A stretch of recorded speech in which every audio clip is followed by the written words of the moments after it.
Viewer Ty Ridge wrote in today and had some questions about coming to Nicaragua for his first time with a friend, and they're going to be exploring the country in a little bit less than common ways, a little bit doing less colonial exploration, a little bit less beach stuff, and more looking for hikes and wildlife and that kind of thing. So we've got some questions to answer today. It is a Friday. It is a beautiful Friday here in Leon, Nicaragua. So we're going to be talking about Ty's questions about coming to Nicaragua this July, right after the bump.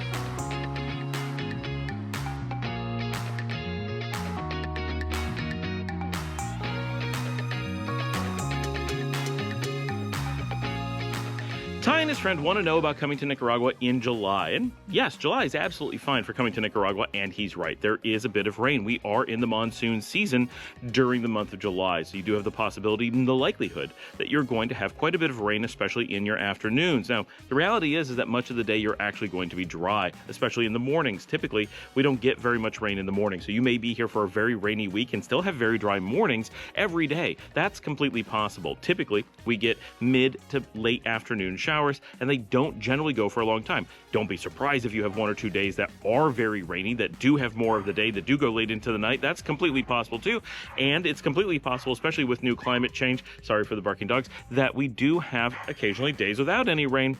Like today feels like we may not get any. We actually have really clear skies. This is late June that I'm recording this. So it varies a little bit, but generally you have quite a bit of time without the rain, and it's not really going to impact you all that much. You do want to have some accommodation for rain gear. Have a hat, maybe have a jacket, something like that. That should be generally enough. What most people are going to do is they're going to find shelter during that time because the rains are pretty heavy. So you just want to be prepared in case you get caught in it for some reason. If you have any bags, if you're going to be backpacking or anything like that, make sure you have a way to cover them up.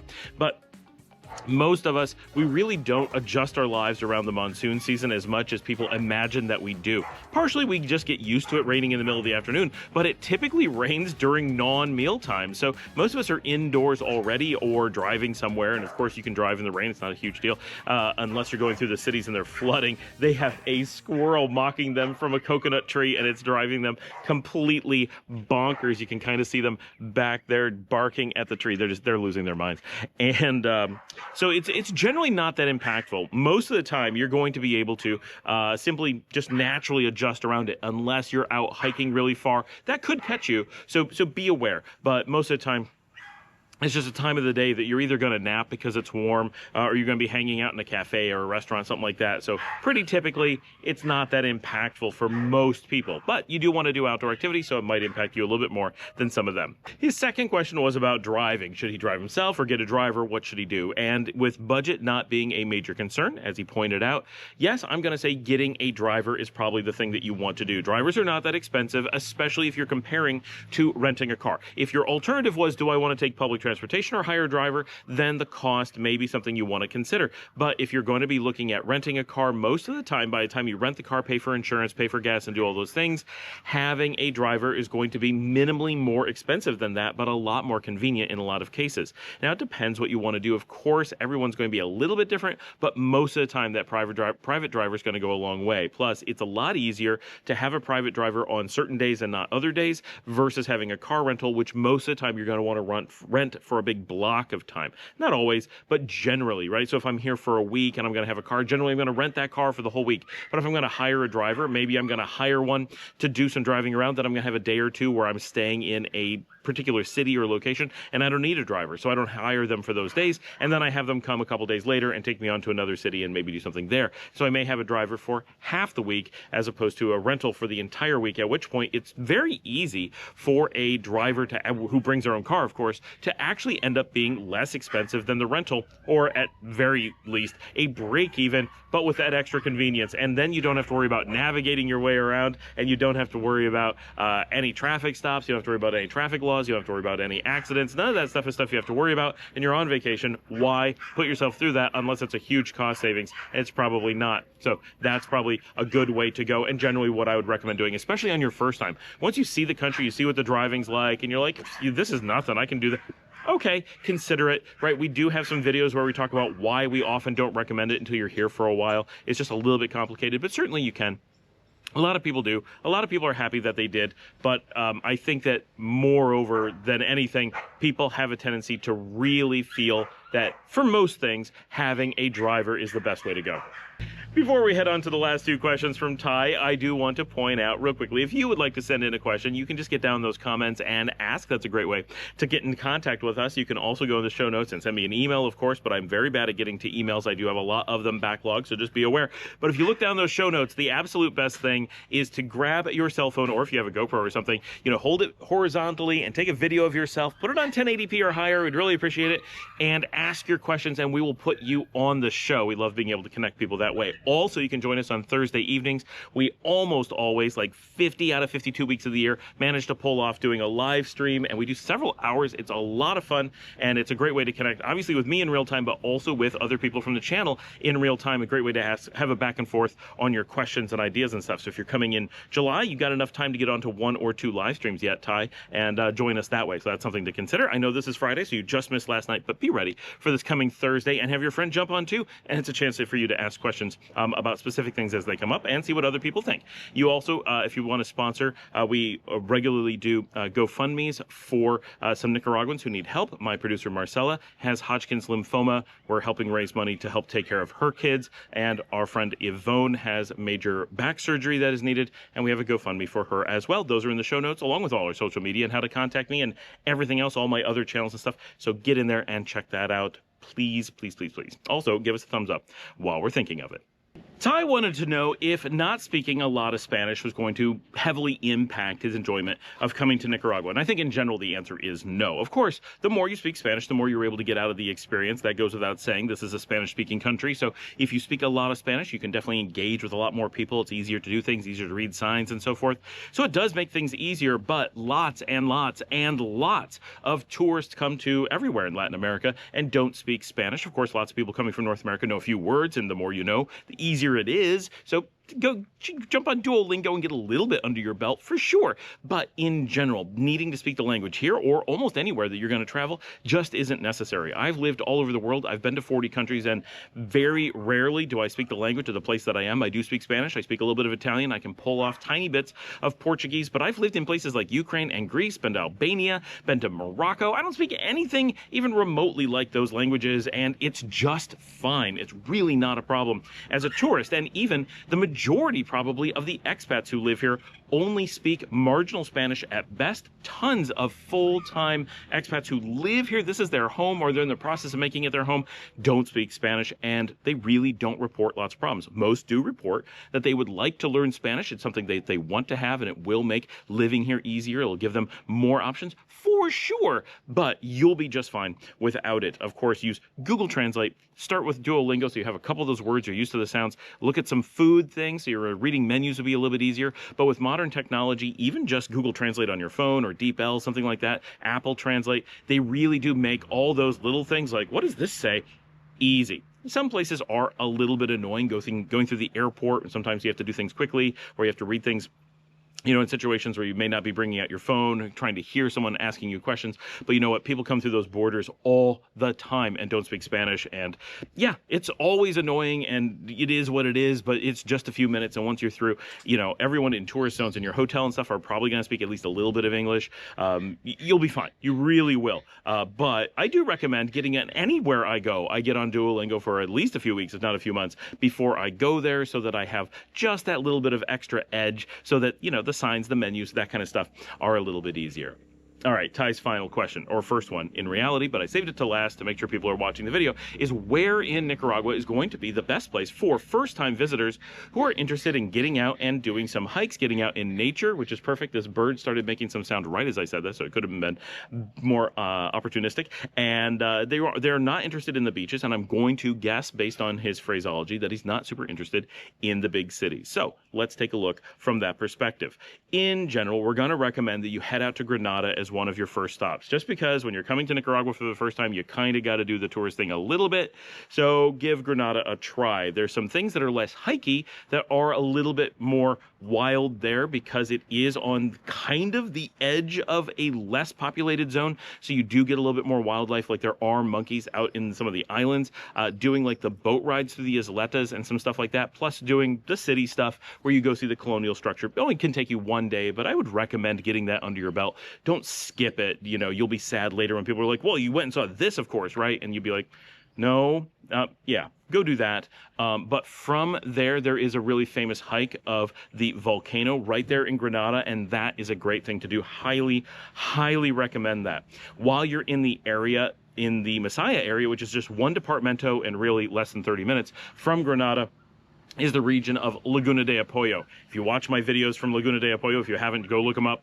Beautiful, beautiful region. There isn't a ton of hikes there, but there is some opportunity to go walking around the lake. But more importantly, you can get down into a crater, and it is a very wildlife, relaxing, kind of getting out with nature and getting away from the cities kind of experience. I think you'll really enjoy it. So you may not be doing so much hiking, but you will be doing swimming and kayaking and hanging out on the beaches. Now, I understand you're not a beach person or not looking for beaches in this particular trip, but this is not like ocean beaches. This is a volcanic beach. So consider it maybe a slightly different thing. And you can find ways to go for hikes around that area.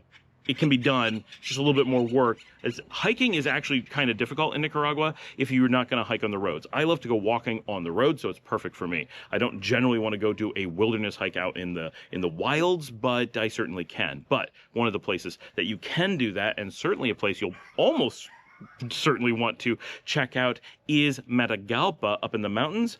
Going there, first of all, it's my favorite city to live in here in the country. It's also one of the biggest cities. Don't necessarily need to stay right downtown, but from there you have a number of places you can go. Most importantly, the resort of Selva Negra. This is where you can go out into a very country setting, a very forest setting, and they have a number of just relaxing activities. They have a restaurant, they have cabins, but importantly, they have a number of hikes into the forest. And so that is a place where you could really get some serious hiking under your belt in a kind of safer area, because there just aren't a lot of opportunities to do that. The dogs are attacking each other. They're getting so worked up because the squirrel's teasing them that they end up attacking each other. Not like attacking, but they go after each other. That's what the sounds that you hear, the very vicious sound. That's them with each other.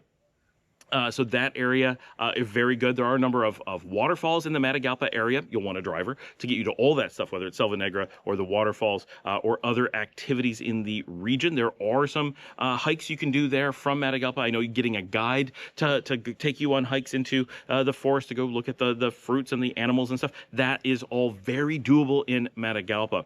Also, Jinotega, potentially a little bit more up into the mountains from Matagalpa, another city that I like, and we've got videos of these places. They have, outside the city is Lago de Apanas. That is a man-made lake, but it has a lot of kind of wilderness area around it, a lot of places where you could just go for a walk around the lake areas and be relatively remote, but not so remote that you're like, dangerous remote or anything like that. Up in the north is Somoto. This is the famous canyon area. There people go whitewater rafting or rafting of some sort. Go visit the canyon. You can go for hikes up there. That's a popular destination for that as well. Here in the west, we have Leon and Chinandega as the two departamentos out here. Much of the area out here, we are famous for our beaches, of course, and we're famous for our big colonial cities, like Leon, where I am.